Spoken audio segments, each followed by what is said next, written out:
helps business owners earn more and keep more. 5, 4, 3, 2, 1. Oh, okay. I see what you're doing.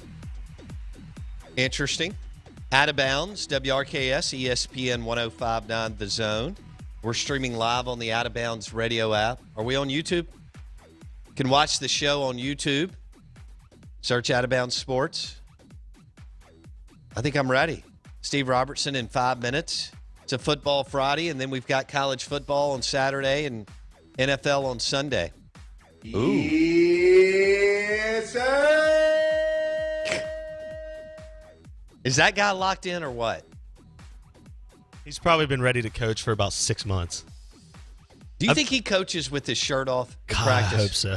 Ogeron used to do that, but he transitioned into more of a shirt-driven practice. Although he still jogs without his shirt on. Well, you got to in Baton Rouge. Yeah. You know, when it's raining. Well, and when you look like Ed Orgeron and not, you're single and ready to mingle. You gotta do what you gotta do, baby. I'm not single and ready to mingle. Who does better, shirtless Ed Orgeron after a national title or Joey Freshwater in Tuscaloosa? I'm not. Oh, goodness. Trying to find some recruits. Yeah. Oh, goodness gracious. It's a football Friday, baby. Let's go. I'm up. You are. Let's go. And you're already poking the bear. Amen. And I love it. Amen. Hey, Blake, we're excited to welcome in another new partner, Capital Preservation Services. And this is an amazing company that they put together. And it's advanced tax planning. And they'll provide you with an income tax plan that is strategically aligned with the tax code, which places you in a position to be efficiently structured to legally reduce your tax liability at Capital Preservation Services. Blake, we're excited to have them on. They'll go in and work with a dental clinic, for example, right? A small business, and so on. So that is Capital Preservation Services, and it is CPSLLCMS.com. Yeah, I think everybody thinks they pay too much in taxes. So if you're a business owner or someone who controls that kind of pay flow, then absolutely you need to contact Capital Preservation Services. They're going to take care of you. Right out of Jackson, Mississippi, but they take care of clients all around the country. That's what's incredible is they're a nationwide company, but based in Flowood. Which is good for us. Yeah, fantastic. We like when Mississippi companies do very, very well. Yeah, so they're a good group. Capital Preservation Services, as Bo said, CPSLLCMS.com. The Out of Bounds Show presented by Capital Preservation Services. Want to welcome you in on a Friday, the Out of Bounds Show, 105.9 The Zone. Man, two quarterbacks with chips on their shoulder last night. Joe Burrow beat out 3 times at Ohio State. And then LSU didn't go well early. And yet here he is. National champ, Natty, Heisman, starting in the NFL, played well considering who the Bengals are. Baker Mayfield had to walk on at Texas Tech, had to walk on at Oklahoma. Remember that. You're trying to further your athletic career at any level or whatever's going on.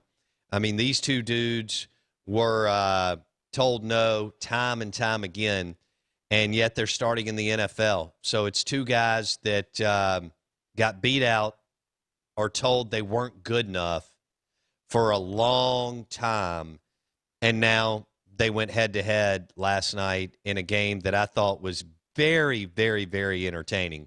Watching Joe Burrow from the SEC and Baker Mayfield from the Big 12. And don't forget, Burrow couldn't beat out J.T. Barrett, and he couldn't beat out Dwayne Haskins. And he's going to be a better, obviously, pro than both. So you just don't ever know, right? And then Baker Mayfield was a walk-on at Texas Tech. He's total grinder, grit dude, walk-on at Oklahoma. And although he may not be playing as well as people want him to play, he's in the NFL, and he was the number 1 pick in the NFL draft. So the two stories are pretty fascinating, in my opinion, and it was a very entertaining game.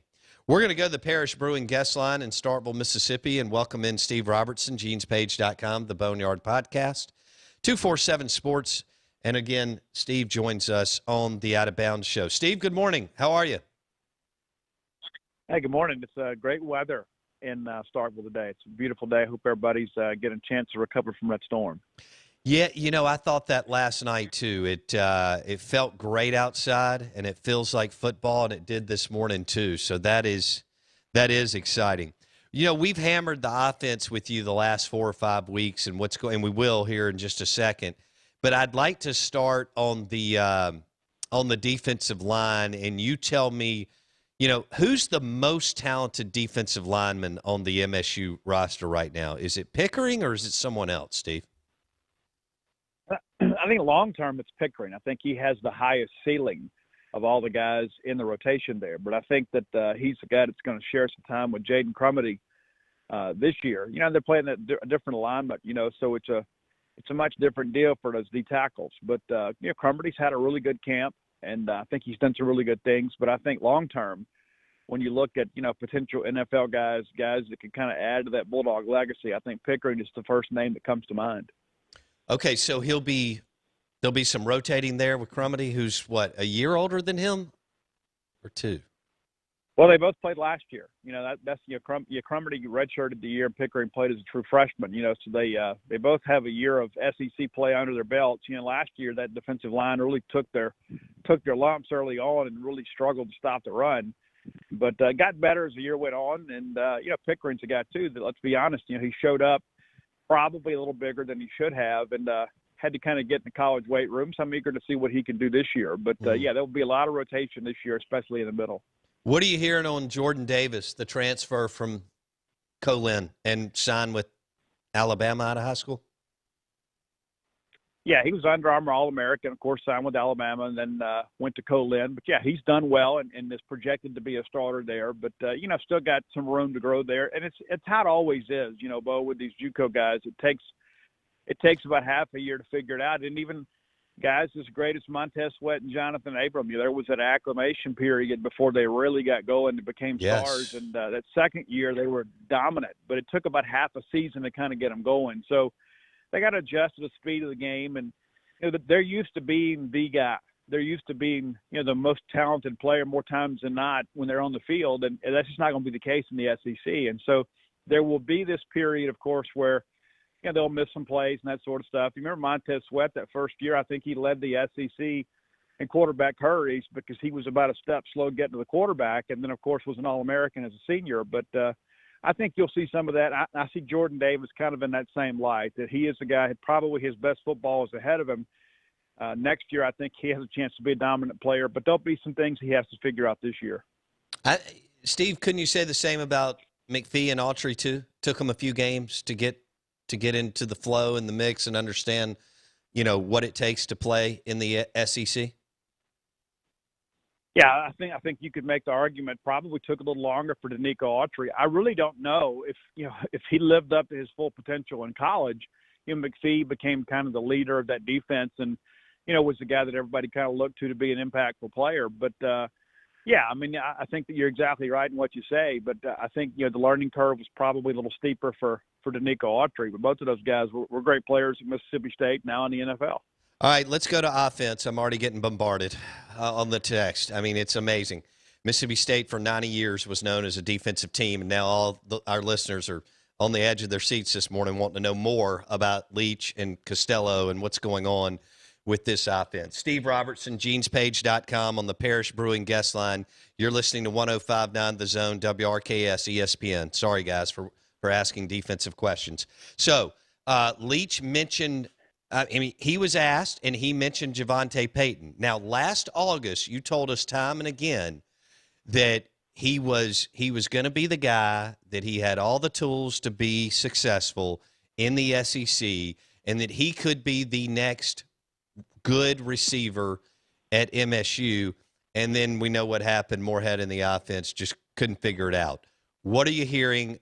What did you make of LEach referencing him, and what are you hearing on Javonte Payton? Well, I think the most important thing you mentioned is he was the first wide receiver mentioned. I asked that question, who are some of these guys that are kind of taking ownership of these personnel groups? And immediately he goes to wide receiver, which is music to Bulldog ears because that's been, such, a position group kind of devoid of talent many times. But Peyton's the first guy that he mentioned. And everybody tells me how explosive he is. And that's what we saw last year. In practice, he was an incredible practice player, but for some reason it never translated to the game. And that'll be the rub this year too, is can he do it when the band is playing? Can he do it when it matters most?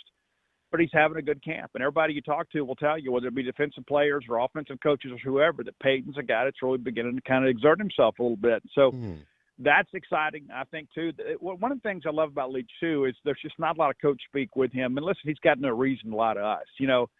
He'll get out there and he'll tell you, hey, this guy needs to step it up a little bit. Cyrus Mitchell is the guy that he's mentioned. It's a guy that, we're looking for him to take the next step. And, what do we got to figure out what we do to get him there. But, yeah, that's interesting, too, because there's so many guys out there, I think, that have maybe accepted, okay, well, I've been here for a couple of years.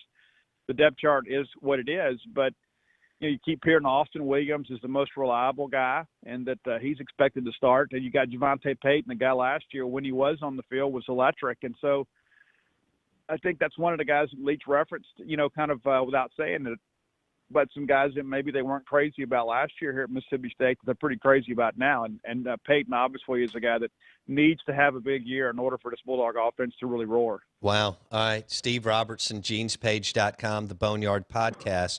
On the Parish Brewing guest line, you mentioned something about LEach. He doesn't have to BS the media, and he's already an established coach, which is rare, really anywhere, but especially at the MSU, Ole Miss, South Carolina type programs. What's interesting about what you just hit on, Steve? I wasn't covering the team at this time because I was a junior in high school, but in 91, same deal. I mean, Sherrill didn't have to BS anybody. He was already an established dude, so he could just call it like he saw it, and that's the same thing with LEach because he's got a track record and he's already won for several years. Do you see some similarities there? Oh, I do. And, that's the thing, Dan Mullen was a great coach here, but a lot of times Dan kind of searched for the right thing to say. When they'd have press conferences, I think Dan sometimes was kind of disingenuous because he just wanted to survive the press conference and get back to his office and start coaching football. Joe, on the other hand, Joe was always, filled with anecdotes and, trying to find the positive and everything. And I think LEach just kind of, tells you exactly how to cow eats a cabbage. And then, if you're going to take what he says that it can be kind of considered negative at face value, you have to do the same thing on the positive side of things. And he has been very encouraging when he's talked about, camp is like, hey, I think we might be a little bit ahead of where I expected us to be. And he praised some of the receivers about how explosive they were. And that's one of the things that perhaps surprised him a little bit is we do have some players here in Starkville that can go out there and make plays. But I think you're exactly right. And that's one of the things we kind of mentioned is that, LEach owes nobody anything other than, John Cohen and Mississippi State to go out there and do a good job. So he gains nothing by getting up there and, painting this rosy outlook at a press conference just to make everybody feel better. Yeah. You haven't heard the word explosive in Mississippi State wide receivers either ever or in a long time, maybe with Molds and that crew. Not that this crew is going to be, super explosive, but it sure looks like they will be better and better coached and repped out at a whole new level. Steve Robertson on the Out of Bounds Show, ESPN 105.9 The Zone. KJ, anything else from LEach's presser that jumped out at you, Steve? Well, he always talks so much about offense. I wanted him to talk a little bit about defense because one of the concerns that I've read on message boards and on social media, and I kind of get these questions from people too and say, hey, Steve, can you ask about this? Is with them facing the air raid offense every day in practice, what does that mean for run defense? What does that mean? How much are they repping out against run defense? So I asked that question yesterday, and, Coach mentioned, hey, we're already into our scout stuff, and the scout teams are running, what we expect LSU to run. And so they're beginning to kind of ramp up those reps when it comes to run defense. And listen, that's the staple. As well as I do, when it comes to college football, you've got to be able to stop the run. That's where it all starts on defense, is being able to stop the run and make teams one-dimensional. And so that's a big question. I thought LEach handled it pretty well yesterday. And he kind of, answered along the lines we expected. Is like, yeah, we haven't repped a whole bunch against it, but, yeah, we're beginning to kind of ramp those reps up just because we're getting ready to go play LSU. And they've been in scout practice all week and had the scout team doing stuff. And so I'm eager to see how prepared they are to stop that LSU run game because, listen, I know that Miles Brennan has a lot of fans in the state of Mississippi, but at the end of the day, LSU wants to run the football, and John Emery will be a big part of that. So it'll be interesting to see how State does against the run in week 1. 8 days away, man. 8 days away. And for the LEach debut in Baton Rouge, 2:30 CBS, Mississippi State at LSU. All right, how many, because this is this magical year where everybody gets another year, how many true freshmen do you expect to play, Steve? Well, I think before it's all said and done, just about all of them will play. I mean, unless the guy can't get out there and you kind of defend himself. But I think anybody that is physically capable and understands what's expected of them are going to play. And, he continues to mention some of these young wide receivers, guys like Jaden Wally, Tulu Griffin, Malik Heath, of course, is a junior college guy. But a lot of these newcomers have shown up really hungry. And I think you expect Malik Heath to play immediately, which is why you sign him, is because you know that he's a guy that you can bring – some real talent and explosiveness to the position. But, we've heard regularly that Janari Dean of South Panola has done some good things in camp, and there's a good chance he was going to play anyway this year. And I think this is the class, too, when you'll look back. And this is the one that I think kind of changes the culture, kind of back to that, Dan Mullen era where people think, we're good enough and capable enough to compete with anybody in the Southeastern Conference. And I think by the time they get to Baton Rouge next week, they will believe they can win the football game. Not saying they will, but there were times, last year and even a couple of years under Dan Mullen, it seems like some of these games were more endured than competitive. And I think Mike LEach is kind of instilling in those guys, listen, we're a good football team. We have good players. We're capable of competing with anybody. And that's where I think you've seen the biggest change in the culture is that these guys are going out there and expecting, they're defending national champs. Yes, they're playing at home. But we've got enough guys to go out there and really compete and make this thing interesting. Steve Robertson on the Out of Bounds show. Did you see where – I'm sure you did. You were on the call. Did you see where KJ Costello mentioned Jaden Wally too? Oh, absolutely. Yeah, and those are things that are important too. I think, you get so caught up in all this stuff. And one of the reasons that we asked those players, who has kind of stood out to you, because a lot of times they're not going to be as guarded with their comments. Right. Sometimes coaches don't want to praise a guy too terribly much because it'll get back to the kid and all of a sudden he'll relax a little bit. But their peers are a little more open about this sort of stuff. And, Jaden Wally, I was told, scored 3 touchdowns in a scrimmage last Saturday. And this is a guy that many people expected to be somewhat of a developmental guy and probably – a year or two down the road, he would be a guy they could really count on. But he's really competing for playing time, and we expect him to be in the rotation, running with the twos right now, and I think you'll see him on the field a lot against LSU. Man, Costello was up there forever, and I thought he handled it really well because there was a barrage of questions from you guys. But,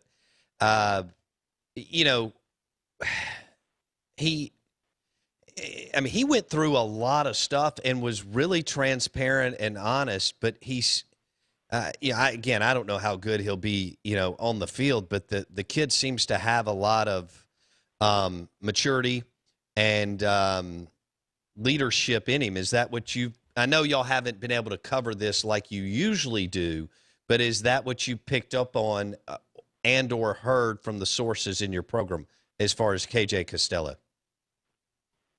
Yeah, he's been as advertised. And, I had a chance to speak to him in spring before he made the move to campus. And, I asked him, I said, I kind of mentioned the whole thing about, hey, it's a good chance for you to play in the SEC and raise your own professional stock. And he kind of dismissed the question. He goes, it's not even really about that. He goes, man, it's another chance to play college football and a chance to play against the best competition in the game.